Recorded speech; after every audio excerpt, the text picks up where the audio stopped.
The mainstream media, out of either ignorance or a fear of Donald Trump's crackdown on free speech, has completely failed to cover his cognitive decline. It is so obvious at this point that you don't even need to cover it. As long as you are following Donald Trump around and capturing the video and audio coming out of him every day, he makes it abundantly clear. And he did so at a press event today in the Oval Office when he had to be saved once again by his handlers because his brain is so broken. And not only that, but what he said right before he was saved is a sweet little bit of irony that we are going to get into. But before we do, if I could quickly ask you to leave a like on this video, and if you haven't already and you enjoy our channel, to hit that subscribe button because it goes a long way in supporting our work. Now, before we get into how Donald Trump had to be saved by his handlers, I want to see him talking about the issue of the moment, the reason we are so loud on this show, his attack on free speech. Free speech this week.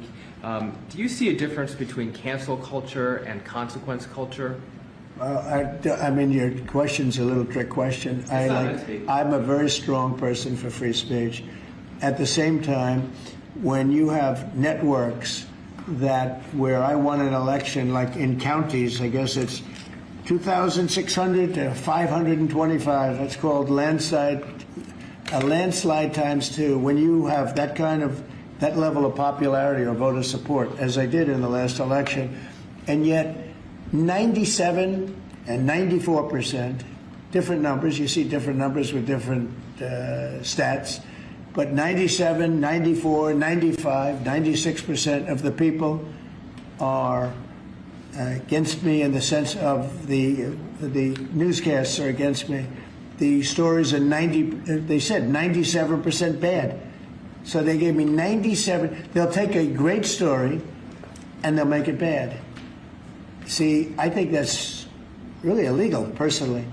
You can't have a free airwaves. You're getting free airwaves from the United States government, and you can't have that and say, and somebody that just won an election, and I had to go through this during the election. In this moment, I think it is important not only to show that the right never cared about free speech, we have to make that abundantly clear, but also use this as an opportunity to point out that these people are never operating in good faith. They have no grounding principles. There is nothing that they truly care about. They are just after power at all costs. We have to bring that same fight to them. It's what Gavin Newsom is doing right now in California. We have to be ruthless as Democrats in fighting back against this authoritarian regime, and we cannot let norms stand in the way. Donald Trump is talking about the media as villains because they didn't say he won an election that he lost in 2020, and now he wants to carry out vengeance on him.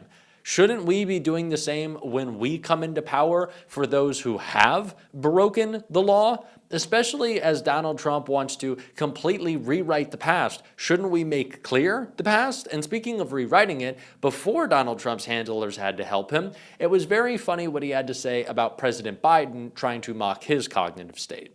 We had a man, by the way, that didn't approve, if you take a look at what's happening in Congress. We had a man that signed everything almost everything with an auto pen.